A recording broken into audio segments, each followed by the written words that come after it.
तो सबसे पहले हमारा केमिकल रिएक्शन इक्वेशन में व्हाट इज केमिकल रिएक्शन। बच्चों आप सबने अभी पढ़ा होगा क्लास 10th में केमिकल रिएक्शन क्या होता है। तो आपको पता है कि process in which new substances with different properties are form, यानी जब भी कोई दो या दो से ज्यादा सब्सटेंसेस मिलते हैं और नए सब्सटेंस का फॉर्मेशन हो तो हम बोलेंगे कि केमिकल रिएक्शन। अब ये नए सब्सटेंस का क्या मतलब है सर? नए सब्सटेंस का मतलब हम ऐसे समझ सकते हैं कि सपोज हाइड्रोजन और ऑक्सीजन गैस को जब हम मिलाते हैं तो वाटर बनता है। जो वाटर है वो एक न्यू सब्सटेंस कहलाएगा और इसका बनना केमिकल रिएक्शन कहलाएगा। उसकी वजह यह है ये न्यू सब्सटेंस क्यों है सर? क्योंकि वाटर ना तो हाइड्रोजन की प्रॉपर्टी दिखाता ना तो ऑक्सीजन की। वाटर की एक अपनी यूनिक प्रॉपर्टी है। जैसे चीनी और पानी को मिला के शरबत बनाते हैं तो शरबत एक ऐसी चीज है जो चीनी और पानी दोनों के बिहेवियर को शो करता है। तो शरबत का बनना is not chemical process, right? तो वहां पर जो है वो प्रॉपर्टी शो हो जा रहा है अपने जिन चीजों से बनाए मिलके बने हैं वो, मतलब जिन चीजों से मिलके बने हैं शरबत उनकी प्रॉपर्टीज को वो दिखा रहा है। तो वो केमिकल रिएक्शन नहीं हुआ और शरबत is not a chemical substance और न्यू सब्सटेंस। लेकिन यहां पर हाइड्रोजन और ऑक्सीजन कंबाइन होते हैं केमिकली तो जाके वाटर बनता है, इसलिए इस प्रोसेस को केमिकल रिएक्शन बोलेंगे और वाटर एक न्यू सब्सटेंस यानी केमिकल सब्सटेंस कहलाएगा। Clear okay? अब हम बात करते हैं ये केमिकल रिएक्शन का कॉन्सेप्ट अगर कहना है तो ये है। अब है हमारा रिएक्टेंट, दो चीजें होती है। हमारा जो केमिकल रिएक्शन होता है और उस केमिकल रिएक्शन के लिए हम क्या लिखते हैं? केमिकल इक्वेशन लिखते हैं। और इक्वेशन क्या है? किसी भी केमिकल रिएक्शन को फॉर्मूले से रिप्रेजेंट करना, यानी कि सिंबल्स का इस्तेमाल करके रिप्रेजेंट करना केमिकल इक्वेशन कहलाता है। और केमिकल इक्वेशन सपोज हमने कहा कि कार्बन है वो ऑक्सीजन में मिलता है तो कार्बन डाइऑक्साइड बनाता है। देखो एक तो मैंने वर्ड में कह दिया कि कार्बन है ऑक्सीजन मिलता है कार्बन डाइऑक्साइड बनाता है और हमने इसको सिंबल में लिख दिया। तो ये केमिकल रिएक्शन को रिप्रेजेंट कर रहा है और इसको हमने सिंबलिक रिप्रेजेंटेशन दिया इसलिए इसका नाम केमिकल इक्वेशन हो जाएगा। ठीक है? जैसे हम कहीं भी बोल दें कि carbon combine with oxygen to form carbon dioxide, ये केमिकल रिएक्शन है, चलेगा, इसको कह सकते हैं this is the chemical reaction. But क्या ये केमिकल इक्वेशन ऐसे स्टेटमेंट में लिख देना नहीं, जब तक इसको हम सिंबलाइज फॉर्म में नहीं लिखेंगे ये केमिकल इक्वेशन नहीं हो सकता। अब आप देख सकते हो केमिकल इक्वेशन में दो चीजें हैं, there are two parts in chemical reaction equation. एक तो लेफ्ट वाला पार्ट है, एक राइट वाला पार्ट है। इसको रिएक्टेंट बोलते हैं और इसको हम प्रोडक्ट बोलते हैं। ठीक है? एरो क्या बताता है सर? एरो बताता है डायरेक्शन ऑफ रिएक्शन। ठीक है? रिएक्शन यानी क्या मिलके क्या बना या क्या टूट के क्या बने, ये एरो बताता है हमें। ठीक है? तो ये रिएक्टेंट है, ये रिएक्टेंट है और ये प्रोडक्ट। इस बात को याद रखिएगा। ये चेंज इन, अब देखो ध्यान रखना, इंडिकेटर्स का मतलब यानी क्या क्या कैरेक्टरिस्टिक्स है केमिकल रिएक्शन की, या केमिकल रिएक्शन में क्या क्या प्रॉपर्टी शो होती हैं, कैरेक्टरिस्टिक्स क्या है, इंडिकेटर्स क्या है, कैसे पहचानेंगे कि केमिकल रिएक्शन हो रहा है या नहीं हो रहा, उसके लिए कुछ पहचान है, कुछ कैरेक्टरिस्टिक्स है, उसको हम लोग देखेंगे। अच्छा वैसे बता दूं एक चीज और कि केमिकल इक्वेशन जो है बच्चों ये दो तरह के होते हैं, एक बैलेंस्ड केमिकल इक्वेशन और अनबैलेंस्ड केमिकल इक्वेशन। क्लियर है? ओके? बैलेंस्ड केमिकल इक्वेशन वो होते हैं जिसके लेफ्ट में यानी कि रिएक्टेंट साइड में जितने एटम है उतने ही प्रोडक्ट साइड में नंबर ऑफ एटम हो तो हम कह देंगे कि बैलेंस्ड केमिकल इक्वेशन है। अगर दोनों तरफ नंबर ऑफ एटम अलग अलग है तो हम कहेंगे this is unbalanced chemical equation. अब हम बात करते हैं कैरेक्टरिस्टिक्स की। पहले फर्स्ट कैरेक्टरिस्टिक्स है change in state, change in colour, evolution of gas, change in temperature, formation of precipitate और एक मैं अपनी तरफ से बताता हूं रीअरेंजमेंट ऑफ एलिमेंट्स। ठीक है?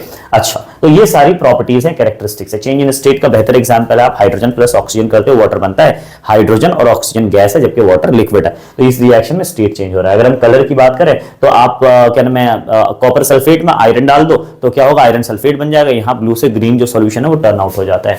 उसके बाद हम इवोल्यूशन ऑफ गैस की बात करें, कार्बन को बर्न करो ऑक्सीजन में, कार्बन डाइऑक्साइड गैस निकलती है, या एसिड को मेटल से रिएक्ट करवा दो, कोई भी एग्जांपल आप उठा के डाल सकते हो। चेंज इन टेंपरेचर की बात करें, बहुत ही वेल नोन रिएक्शन है क्विक लाइम, उसमें वाटर ऐड कर दो, वाटर ऐड करते ही क्या बनता है, कैल्शियम हाइड्रोक्साइड और बहुत ढेर सारा क्या निकलता है सर, इसमें से हीट प्रोड्यूस होती है। तो ये है हमारा क्विक लाइम से लाइम वाटर बनना। ये क्विक लाइम का फॉर्मूला है, ये लाइम वाटर का फॉर्मूला है। इसका इस्तेमाल व्हाइट वॉशिंग में होता है। इसको जब वाटर डाल देते हैं तो हमारा इसका फॉर्मेशन होता है लाइम वाटर का। क्लियर बच्चों? लाइम वाटर जो है एक तरह से देखा जाए तो कार्बन डाइऑक्साइड गैस का टेस्ट लाइम वाटर से ही करते हैं। जब लाइम वाटर में कार्बन डाइऑक्साइड पास करते हैं तो लाइम वाटर का कलर मिल्की हो जाता है और ये पहचान है कार्बन डाइऑक्साइड गैस की। चलिए तो ये था हमारा ये सारे कैरेक्टरिस्टिक्स है। फॉर्मेशन ऑफ प्रेसिपिटेट, कोई भी प्रेसिपिटेशन रिएक्शन आप उठा लो उसमें प्रेसिपिटेट का फॉर्मेशन होगा। चलिए उसके बाद चलते हैं आगे। अब है हमारा केमिकल इक्वेशन। अब केमिकल इक्वेशन कई तरह के होते हैं, केमिकल रिएक्शन के बहुत सारे टाइप्स हैं, लेकिन इसमें हम पहले देखते हैं केमिकल इक्वेशन। जैसे अभी मैंने आपको वर्ड इक्वेशन क्या होता है अभी मैंने समझाया था, बैलेंस्ड और unbalanced chemical equation. Word equation ऐसा दिखता है, दिस इज नॉट अ मतलब हम ऐसा कह सकते हैं कि बैलेंस्ड नहीं है, अनबैलेंस्ड नहीं, कुछ भी नहीं कह सकते यहाँ पे, जस्ट एक वर्ड इक्वेशन है। स्केलेटल केमिकल इक्वेशन आप देख सकते हो, इक्वेशन है तो रिप्रेजेंट भी किया गया है सिंबलाइज फॉर्म में, बट ये बैलेंस्ड नहीं है, तो इसको इसका नाम दे देंगे स्केलेटल केमिकल इक्वेशन। अच्छा, अब है बैलेंस्ड केमिकल इक्वेशन और अनबैलेंस्ड केमिकल इक्वेशन। तो बैलेंस्ड केमिकल इक्वेशन, अगर इसी को हमने बैलेंस कर दिया स्केलेटल को, तो ये बैलेंस्ड केमिकल इक्वेशन कहला जाता है। स्केलेटल केमिकल इक्वेशन वो होता है जो अनबैलेंस्ड हो, ऐसे समझ सकते हो। क्लियर हो के?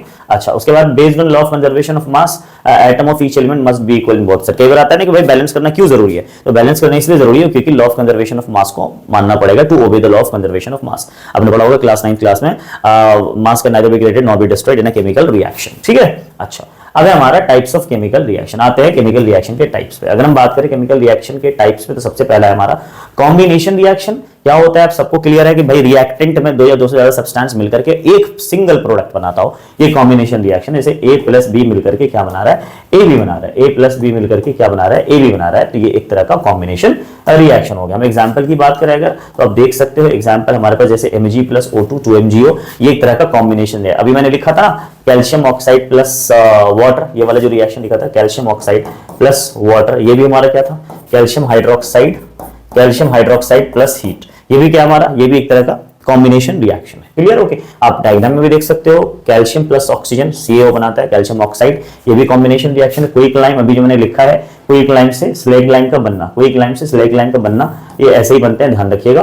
कैल्शियम ऑक्साइड था, यहाँ पर देखो कैल्शियम ऑक्साइड यानी क्विक लाइम है, और क्विक लाइम में क्या मिला दिया हमने क्या मिला दिया, हमने पानी मिला दिया, वाटर ऐड कर दिया। जैसे वाटर ऐड किया स्लेग लाइम यानी कि लाइम वाटर यानी कि कैल्शियम हाइड्रोक्साइड बन गया। तो इस रिएक्शन को आप देख सकते हो, this is combination reaction as well as exothermic reaction, आप इसको ऐसे भी कह सकते हो। हम नेक्स्ट टाइप पे चलते हैं, डीकंपोजिशन रिएक्शन। डीकंपोजिशन रिएक्शन आपको पता है सिंगल कंपाउंड होता है, एक सिंगल रिएक्टेंट है, वो ब्रेक होके बहुत ज्यादा प्रोडक्ट बनाते हैं। रिएक्टेंट ब्रेक होके बहुत सारे प्रोडक्ट, रिएक्टेंट एक ही होगा, ध्यान रखना। Single compound break into simple substances. आपको डेफिनेशन तो यहाँ पे याद करनी है नहीं, कंपटीशन में एक फायदा ये हो जाता है कि मैं डेफिनेशन याद करना नहीं होता। ठीक है।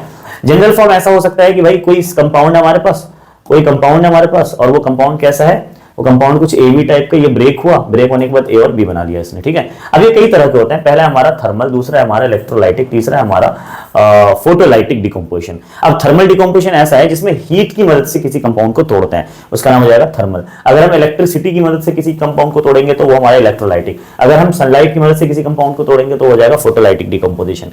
ठीक है। अब तीनों के एग्जाम्पल है, आप तीनों के एग्जाम्पल चाहो तो लिख सकते हो। थर्मल की अगर हम बात करें तो थर्मल का तो खैर आपका यहाँ लिखा हुआ है, साफ साफ देख सकते हो। आप एरो पे चाहो तो हीट लिख दो या ट्रायंगल बना दो, ये हमारा कैल्शियम कार्बोनेट ब्रेक होकर कैल्शियम ऑक्साइड और कार्बन डाइऑक्साइड बना रहा है। ये तो थर्मल का एग्जांपल हो गया, तो थर्मल का एग्जांपल हो गया। क्लियर हो गया? अगर हम बात करें इलेक्ट्रोलाइटिक का एग्जांपल, तो इलेक्ट्रोलाइटिक का एग्जांपल बहुत ही सिंपल सा है। H2O ब्रेक होता है, H2O ब्रेक होता है इलेक्ट्रिसिटी की मदद से, तो क्या बनाता है, H2 प्लस में O2 बनाता है बच्चों। क्लियर हो गया? इसको इलेक्ट्रोलिसिस ऑफ वाटर भी कहते हैं। अब अगर इसको बैलेंस करें तो यहाँ 2 और यहाँ 2 लग जाएगा। अब देखो हाइड्रोजन के कितने मॉलिक्यूल बने बताओ, एक मॉलिक्यूल बना ना, और ऑक्सीजन के कितना मॉलिक्यूल बना, कुछ नहीं है तो 1 सर 1 मॉलिक्यूल बना। अब आप बताओ हाइड्रोजन और ऑक्सीजन का मॉलिक्यूलर रेशियो कितना है, H2 और O2 का मॉलिक्यूलर रेशियो। कई बार पेपर में आए क्वेश्चन, तो आप कह सकते हैं 2:1। कई बार उल्टा पूछ लेंगे O2 और H2 का मॉलिक्यूलर रेशियो बताओ इलेक्ट्रोलिसिस वाटर में, तो आप 1:2 बता सकते हो। तो इस तरह से जनरली क्या हमारा इलेक्ट्रोलाइटिक डिकम्पोजिशन है। अच्छा, उसके बाद है ये एनसीईआरटी में दे रखी है, तो अगर आप चाहो तो इसको डिटेल में और जाके पढ़ सकते हो, बाकी कंपटीशन के लिए इतना मेरे ख्याल से ठीक है। फोटोलाइटिक डिकम्पोजिशन में एग्जांपल आप क्या लिखोगे, तो फोटोलाइटिक डिकम्पोजिशन में एग्जांपल जो बेहतर है हमारा वो क्या हो सकता है बताओ। आपने सुना होगा AgCl में अगर हम सनलाइट पास करें, AgCl में सनलाइट पास करें तो सनलाइट पास करते ही Ag और Cl ब्रेक हो जाता है, Ag प्लस Cl2 बना लेगा। और आपको पता है बच्चों AgCl जब ब्रेक होगा, आप ध्यान में इस बात को रखिएगा, याद से इस बात को ध्यान में रखिएगा कि जो AgCl है वो लाइट सेंसिटिव कंपाउंड है, यानी कि अगर लाइट पड़ जाए सनलाइट तो ये ब्रेक हो जाता है, इसलिए इसको डार्क वाटर में रखते हैं। ठीक है। Ag और Cl2 बनाता है। आपको बताऊं इसका कलर, तो ये प्रेसिपिटेट है, व्हाइट पीपीटी है, ये प्रेसिपिटेट है, ये है व्हाइट पीपीटी। ठीक है। और ये ब्रेक जब हो जाता है तो ये बनाता है ग्रे कलर का सब्सटेंस, सिल्वर ग्रे कलर का सब्सटेंस, प्लस में क्लोरीन गैस प्रोड्यूस करता है, तो इस तरह से जनरली रिएक्शन हो गया। नेक्स्ट है हमारा डिस्प्लेसमेंट रिएक्शन। डिस्प्लेसमेंट क्या होता है, नाम से क्लियर आपको, जाहिर सी बात है। मोर रिएक्टिव एलिमेंट, इस रिएक्शन में क्या होता है, high reactive element low reactive element को क्या करता है, डिस्प्लेस कर देता है अपने उसके कंपाउंड से। ठीक है। जैसे आप देख सकते हो कि यहाँ पे जो A है, जो बच्चों यहाँ पर A है, ये हाई रिएक्टिव मेटल है। A ने क्या किया, B को डिस्प्लेस कर दिया और C के साथ जाके बैठ गया। देखो A किसके साथ है, C के साथ है, और इसने क्या बना लिया है, AC बना के और B साइड हो गया। इसको जरा तरीके समझते हैं। अगर हम देखें तो इस रिएक्शन में आप देख सकते हो साफ साफ, इस रिएक्शन में क्या दिख रहा है आपको, Fe है, Fe कॉपर से नॉर्मली हाई रिएक्टिव होता है, तो Fe क्या करेगा, Fe यहां से कॉपर को डिस्प्लेस कर देगा, कॉपर को डिस्प्लेस करेगा तो Fe कॉपर की जगह बैठ जाएगा, तो कॉपर साइड लग जाएगा हमारा। ये FeSO4 प्लस Cu, इसका कलर भी चेंज होगा, ब्लू से ग्रीन हो जाएगा, ठीक है। और याद रखना इस चीज को, अगर आप याद कर लेते हो तो बहुत सारे क्वेश्चन वहां से सॉल्व हो जाएंगे। आपने देखा होगा पोटेशियम, सोडियम, ठीक है, कैल्शियम, मैग्नीशियम, एल्यूमिनियम, इस तरह से रिएक्टिविटी सीरीज याद कर लेना, ठीक है। उसके बाद जिंक है, आयरन है, तो ये रिएक्टिविटी सीरीज जो क्लास 10th में है, मैंने कई बार बता भी रखा है, मेरे चैनल पे शॉर्ट्स के फॉर्म में भी याद करने का ट्रिक भी बता रखा है मैंने आपको, अगर आप सर्च करना ऊपर से कि reactivity series learning trick GTS तो आ जाएगा आपके सामने, वो ट्रिक भी समझा रखा है, तो उसको याद कर लीजिएगा। नेक्स्ट हमारा double displacement reaction. Double displacement reaction क्या है सर? यहाँ पर कुछ नहीं, आयंस एक्सचेंज होते हैं बच्चों। यहाँ पे क्या होता है, यहाँ पर कोई हाई रिएक्टिव लो रिएक्टिव बात नहीं, आयंस का एक्सचेंज, दो मेटल के आयन है, दोनों एक दूसरे की जगह को एक्सचेंज करेंगे, ठीक है। अब जैसे आप देख सकते हो इसके एग्जाम्पल में बेहतर समझ में आएगा आपको, जैसे AB प्लस CD करके कोई है रिएक्शन है, और इसमें क्या हुआ कि AB ने अपने मतलब CD से अपने जगह को एक्सचेंज किया। जैसे आप देख सकते हो कि B की जगह जो है वो क्या आ गया है, D आ गया है, और जहां D था वहां पे क्या आ गया है, B आ गया है। तो क्या हुआ, जगह एक्सचेंज हुआ एक तरह से। तो आयंस का एक्सचेंज होता है, जैसे AgNO3 है, NaCl है, Ag पॉजिटिव चार्ज होता है, NO3 नेगेटिव, ये पॉजिटिव होता है, ये नेगेटिव। तो क्या करेंगे, ये सारे आयन एक दूसरे को एक्सचेंज करेंगे। Ag कहेगा भैया मैं Cl के साथ चला जाऊंगा, Na कहेगा ठीक है मैं नाइट्रेट के साथ चला जाऊंगा, इसलिए ACl, AgCl, NaNO3 sodium nitrate बन जाता है, ठीक है। और इसके अंदर क्या बनता है, प्रेसिपिटेट, यानी AgCl प्रेसिपिटेट का फॉर्मेशन हो रहा है। तो बच्चों ये प्रेसिपिटेशन रिएक्शन भी कहला सकता है, डबल डिस्प्लेसमेंट रिएक्शन। तो ये है इसकी, ये आप डायग्राम में भी समझ सकते हो ABCD वाले तरीके से, ठीक है। अब है ऑक्सीडेशन एंड रिडक्शन रिएक्शन, जिसमें ऑक्सीडेशन है। अब आपको पता है ऑक्सीडेशन पहले क्या होता है, आपको बताओ ऑक्सीडेशन रिएक्शन ऐसा रिएक्शन ऑक्सीजन का एडिशन हो या हाइड्रोजन का रिमूवल हो, ठीक है। अच्छा, उसके बारे में थोड़ा देख लेते हैं क्या है इसके बारे में सारी कहानी, ठीक है भाई। अच्छा, एडिशन ऑफ ऑक्सीडेशन क्या होता है, एडिशन ऑफ ऑक्सीजन या रिमूवल ऑफ हाइड्रोजन, इनमें से एक भी चीज हो रहा है तो ऑक्सीडेशन रिएक्शन है, ठीक है। और लॉस ऑफ इलेक्ट्रॉन अगर हो रहा हो तो ये भी ऑक्सीडेशन रिएक्शन का एग्जांपल हो सकता है। रिडक्शन क्या होगा भाई, तो रिमूवल ऑफ ऑक्सीजन या एडिशन, उल्टा बोल दो ना, addition of oxygen, removal of oxygen, removal of hydrogen, addition of hydrogen, loss of electron, gain of electron. तो इसको आप याद कर लेना, ठीक है। अगर एक साथ दोनों हो गए, ऑक्सीडेशन और रिडक्शन दोनों हो गए, तो इस रिएक्शन का नाम क्या पड़ जाता है, रिडॉक्स रिएक्शन पड़ जाता है बच्चों। इस रिएक्शन का नाम रिडॉक्स, और आपके एनसीईआरटी में एक बहुत बेहतर एग्जांपल है रिडॉक्स रिएक्शन को समझने के लिए। आइए देखते हैं क्या है। ये हमारे पास रिडॉक्स रिएक्शन का एग्जांपल है, आप देख सकते हो Cu plus H2, Cu hydrogen के साथ रिएक्शन होता है, Cu का कॉपर ऑक्साइड का, और CuH2 बनाता है। होता ये कि इसमें जो कॉपर है वो ऑक्सीजन, कॉपर ऑक्साइड से ऑक्सीजन हट जाता है और हाइड्रोजन आकर के बैठ जाता है ऑक्सीजन के साथ। इस तरह से देखा जाए तो ध्यान से देखो, कॉपर ऑक्साइड से ऑक्सीजन का रिमूवल हुआ है, हाँ या ना, तो रिमूवल ऑफ ऑक्सीजन क्या कहलाता है, रिडक्शन, और हाइड्रोजन में ऑक्सीजन का एडिशन हुआ है तो इसको क्या कहते हैं, ऑक्सीडेशन। तो ये रिडक्शन है, ये ऑक्सीडेशन है, इस तरह से रेडॉक्स रिएक्शन बन गया हमारा। अब हमारा क्या है, कोरोजन। कोरोजन की अगर हम बात करें, slow destruction of metal by reaction with air and moisture. ये बात ध्यान रखना कि कोरोजन होने के लिए, लाइक कोरोजन का एग्जांपल है rusting of iron. Rusting of iron होने के लिए मॉइस्चर और एयर का होना बहुत ज्यादा जरूरी है। रस्टिंग इसका एग्जांपल है कोरोजन का। कोरोजन किसी भी मेटल का हो सकता है, मैं आपको बता दूं। अगर मैं 3 एग्जांपल लेता हूं पेपर में एनसीईआरटी के हिसाब से अगर हम बात करें, तो कोरोजन में जनरली जो कॉपर है बच्चों, कॉपर जो है वो नॉर्मली कोरोजन होने के बाद ग्रीन हो जाता है। क्या हो जाता है, ग्रीन हो जाता है, ठीक है। आयरन जो है बच्चों, आयरन वो रेडिश ब्राउन हो जाता है। क्या हो जाता है, रेडिश ब्राउन हो जाता है आयरन, ठीक है। और अगर हम बात करें जो है सिल्वर, तो सिल्वर जो है बच्चों कोरोजन के बाद ब्लैक हो जाता है, सिल्वर ब्लैक हो जाता है। आयरन के कोरोजन को हम रस्टिंग भी कहते हैं, ठीक है। अच्छा, क्या है, किस वजह से, कि कॉपर के ऊपर बेटा कॉपर कार्बोनेट की लेयर जम जाती है, .NH2 करके होता है, कॉपर कार्बोनेट की लेयर जम जाती है इसीलिए। और रेडिश कॉपर किससे रिएक्शन करता है, तो कॉपर किससे रिएक्शन करके खराब होगा भाई, तो कॉपर मॉइस्ट कार्बन डाइऑक्साइड के साथ रिएक्शन करके खराब होता है, ध्यान रखना। आयरन किससे रिएक्शन करके खराब होगा, तो एयर और मॉइस्चर से, मॉइस्ट ऑक्सीजन के साथ रिएक्शन करके खराब होगा, और इसके ऊपर रेडिश ब्राउन की लेयर चढ़ेगी, और उस कंपाउंड का नाम होगा Fe2O3.NH2, Fe2O3.NH2 या XH2 जो भी है। ये रस्ट का फॉर्मूला बच्चों, चाहो तो लिख लो, ये रस्ट का फॉर्मूला है, ये जंग का फॉर्मूला है। इस चीज को आप चाहो तो लिख लो, कई बार पेपर में डायरेक्ट पूछ देते हैं कि रस्ट का फॉर्मूला क्या है, ठीक है। Fe2O3.NH2O, ठीक है। और Ag ब्लैक क्यों हो जाता है, क्योंकि Ag एटमॉस्फेरिक सल्फर से रिएक्शन करता है और ये बना देता है Ag2S। इस बात को याद रखिए, सिल्वर सल्फाइड ब्लैक कलर का होता है। चांदी के ऊपर जो ब्लैक कलर की लेयर चढ़ती है, खराब हो जाता है, अगर आपने देखा होगा ऊपर से, तो वो सिल्वर सल्फाइड होता है। तो ये याद रखिए, पेपर में बहुत बहुत बहुत ज्यादा इंपॉर्टेंट है, पेपर के पॉइंट ऑफ व्यू से इस चीज को ध्यान में रखिएगा आप लोग। क्लियर हो के, कॉपर किससे रिएक्शन करता है वो लिख दिया कि आयरन किससे रिएक्शन करके खराब होता है, और सिल्वर किससे रिएक्शन करके खराब होता है। कलर क्या हो जाता है खराब होने के बाद, कलर ये, और फिर उसके ऊपर लेयर किस चीज की होती है, तो लेयर मैंने आपको बता दिया, इन चीजों की लेयर बन जाती है। पेपर में 3 में से 4 में से कुछ भी पूछा सकता है। आइए हम चलते हैं नेक्स्ट। तो आपने देखा कि ये वाला एग्जांपल हमारा रस्टिंग कैसे, ये जो रस्टिंग का फॉर्मूला बताया, रस्ट का फॉर्मूला वो कैसे बनते हैं, देखो Fe+O2+H2O, इन्हें मॉइस्चर भी चाहिए और ऑक्सीजन भी चाहिए, एयर भी चाहिए। तो Fe2O3.XH2 बनाता है, this is rust, in rusting of iron का एग्जांपल है। Black coating on silver, silver के ऊपर कैसी कोटिंग होती है, ब्लैक, जैसे मैंने आपको यहाँ पर बता दिया। ग्रीन कोटिंग ऑन कॉपर, किसकी वजह से बताया, कॉपर कार्बोनेट की वजह से, या मॉइस्ट कार्बन डाइऑक्साइड से रिएक्शन करने की वजह से। तो ये था हमारा कोरोजन या रस्टिंग ऑफ आयरन के बारे में। अब है हमारा रेंसिडिटी। रेंसिडिटी में क्या है sir? Oxidation of fats and oil leading to unpleasant smell and test.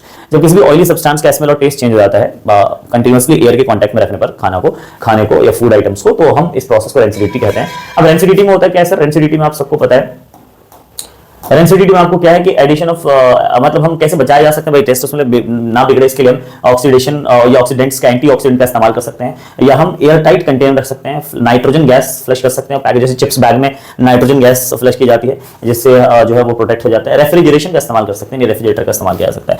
तो ये हमारा ये पूरे चैप्टर का एक तरह से बच्चों हो गया निचोड़। मैं बार बार कह रहा हूँ हर चैप्टर का मैं आपको इसी तरह से एक नोट्स क्रिएट कर लीजिएगा आप लोग, रोक रोक करके पॉज कर करके। और आइए हम चलते हैं इससे रिलेटेड कुछ इंपॉर्टेंट एमसीक्यूज करते हैं, कुछ इंपॉर्टेंट एग्जाम बेस्ड पॉइंट्स ले लीजिए, लेते जाइए आप क्या क्या हो सकते हैं इंपॉर्टेंट और क्या क्या पढ़ना पड़ सकता है। देखो बैलेंसिंग केमिकल इक्वेशन, बैलेंसिंग भी आप पढ़ लीजिएगा हिट एंड ट्रायल मेथड से, आप एक बार आता है। आइडेंटिफाई टाइप ऑफ रिएक्शन, पहचानने को आ सकता है। ऑक्सीडाइजिंग एंड रिड्यूसिंग एजेंट, अभी मैंने बताया था ना CuO+H2 था रिएक्शन में, और H2 CuO+H2 था, और क्या था हमारा CuO+H2 के अलावा एरो के बाद क्या था Cu+H2O। तो इसमें क्या है, इसमें ऑक्सीडाइजिंग एजेंट कौन है? ये। रिड्यूसिंग एजेंट कौन है? ये। बच्चों याद रखना, ऑक्सीडाइजिंग एजेंट या रिड्यूसिंग एजेंट या ऑक्सीडाइज सब्सटेंस या रिड्यूस सब्सटेंस हमेशा रिएक्टेंट में होता है, प्रोडक्ट में नहीं देखते, ठीक है।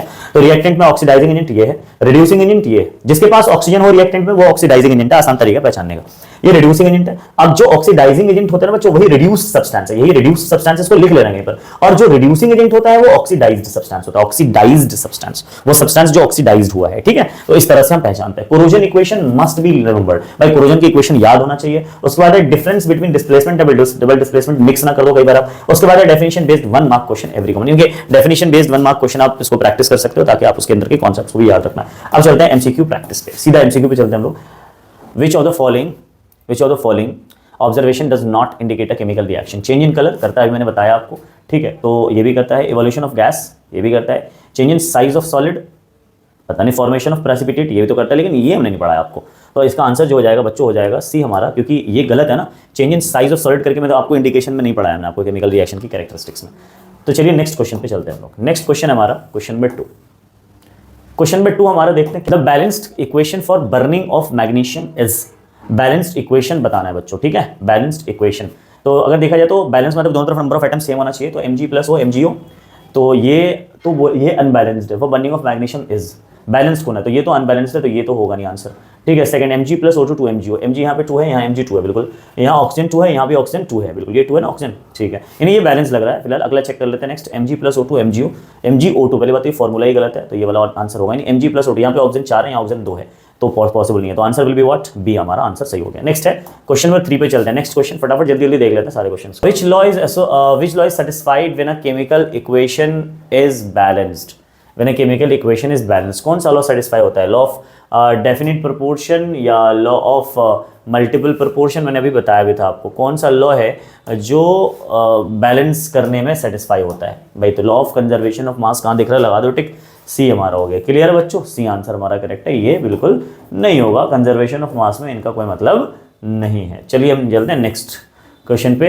CaCO3 का डिकम्पोजिशन हो रहा है, CO+CO2 बन रहा है। अब किसका एग्जांपल है, तो ये तो आप खुद भी बता सकते हो, बताओ क्या आंसर होगा इसका जल्दी से फटाफट। इसका आंसर क्या होगा भाई? डिस्प्लेसमेंट हो रहा है, डिकम्पोजिशन हो रहा है, कॉम्बिनेशन हो रहा है, कौन सा? तो जाहिर सी बात है सर, डिकम्पोजिशन रिएक्शन चल रहा है। क्लियर बच्चों, डिकम्पोजिशन रिएक्शन चल रहा है। क्वेश्चन नंबर 5 हमारा, क्वेश्चन नंबर 5 क्या कहता है, ध्यान से देखना। The reaction in which a more reactive element displaces a less reactive metal is called.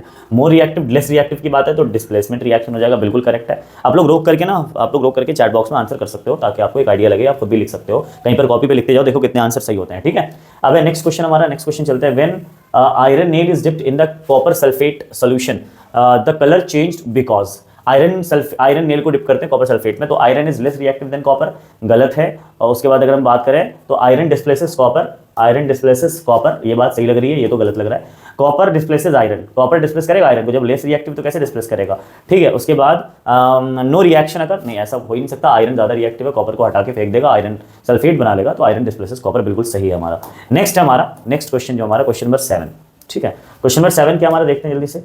Question 7 की बात करें, AgNO3 plus NaCl AgCl plus, अभी हमने क्वेश्चन करवाया था। AgCl डाउन एरो का मतलब होता है precipitate, down arrow, up arrow gas की पहचान है, डाउन एरो प्रेसिपिटेट की पहचान है। तो AgCl बन रहा है, प्रेसिपिटेट बन रहा है, और इज एन एग्जांपल ऑफ, ठीक है। तो न्यूट्रलाइजेशन, प्रेसिपिटेशन, कॉम्बिनेशन, डिकम्पोजिशन, तो जाहिर सी बात है सर प्रेसिपिटेशन रिएक्शन है। Clear, okay. Next question number 8 पे चलते हैं। ऑक्सीडेशन ऑक्सीडेशन किन चीज़ों के बारे में बताता है? तो गेन ऑफ हाइड्रोजन बिल्कुल नहीं, ये तो लॉस ऑफ हाइड्रोजन होता है। सॉरी, गेन ऑफ हाइड्रोजन की बात करो, इलेक्ट्रॉन की बात करता है ना, तो ये भी गलत है और ये भी गलत है, ठीक है। एडिशन ऑफ ऑक्सीजन बिल्कुल सही है, ऑक्सीडेशन, गेन ऑफ इलेक्ट्रॉन बिल्कुल गलत है, ये आंसर ये करेक्ट है हमारा। क्लियर बच्चों? तो इस तरह से देखा जाए तो हमारा एडिशन ऑफ ऑक्सीजन वाली बात बिल्कुल सही है। नेक्स्ट आते हैं, in the reaction copper oxide plus H2Cu plus H2O the substance is reduced. अब बताना, आप लोग अभी बता रहे थे इसमें क्वेश्चन कि रिड्यूस सब्सटेंस कौन है। तो रिड्यूस सब्सटेंस कौन होता है? जो ऑक्सीडाइजिंग एजेंट होता है वही रिड्यूस सब्सटेंस। पहचानो ऑक्सीडाइजिंग एजेंट कौन है इसमें।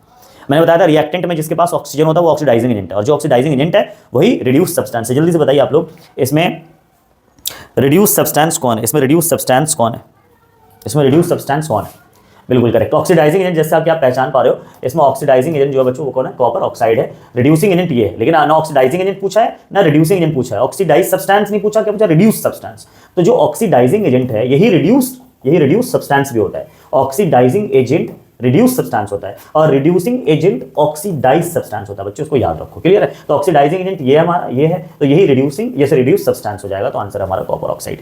क्लियर है? नेक्स्ट क्वेश्चन पे चलते हैं हम लोग। नेक्स्ट क्वेश्चन हमारा, रस्टिंग ऑफ आयरन रिक्वायर्स। अभी मैंने क्वेश्चन बात किया था इस पे, रस्टिंग ऑफ आयरन रिक्वायर्स। तो रस्टिंग ऑफ आयरन की को जरूरत पड़ती है ऑक्सीजन की सिर्फ? बिल्कुल नहीं सर, बिल्कुल नहीं। वाटर की सिर्फ नहीं, ऑक्सीजन मॉइस्चर दोनों चाहिए, तो ऑक्सीजन एंड वाटर बिल्कुल सही। कार्बन डाइऑक्साइड ओनली नहीं, तो ये वाला आंसर सही हो जाएगा हमारा ऑप्शन सी। ठीक है, बहुत ही मतलब इस तरह। अब आपको लग रहा है सर ऐसे आसान क्वेश्चन आएंगे, पर मैं देखो यही क्वेश्चन अगर एमयू के एंट्रेंस में रखा रहेगा आपके लिए क्वेश्चन बहुत मुश्किल बन जाएगा। आप इसमें गलत कर देते हो, प्लस हो जाते हो, बहुत प्रेशर रहता है ना उस टाइम पर। लेकिन यही प्रैक्टिस करनी है बच्चों, इसी प्रेशर को हटाना है। अभी थोड़ा वैसे क्वेश्चन में ला रहा हूँ, लेकिन जब मैं मिक्स्ड क्वेश्चन लाऊंगा तो और अच्छे क्वेश्चन होंगे उसमें, फिर PYQ करेंगे तो और अच्छे क्वेश्चन होंगे। क्लियर हो गया? अच्छा, अब नेक्स्ट चलते हैं हम लोग। 11 क्वेश्चन है, विच of the following is a photolytic decomposition.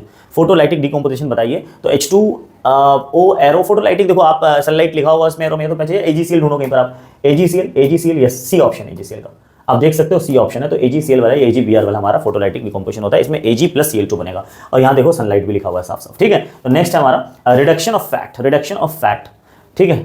Sorry, rancidity is caused due to, rancidity किसकी वजह से होती है? नेक्स्ट क्वेश्चन हमारा क्वेश्चन नंबर 12, रेंसिडिटी किस वजह से होती है? तो रेंसिडिटी की वजह बताओ, रेंसिडिटी की वजह क्या बच्चों आप लोग बताइए, चैट बॉक्स में बताइए, कमेंट सेक्शन में बताइए। रिडक्शन ऑफ फैट क्या रेंसिडिटी होगी? नहीं। Oxidation of oil and fat बिल्कुल। फर्मेंटेशन नहीं पढ़ा है, इवेपोरेशन नहीं पढ़ा है, मतलब this is the right answer.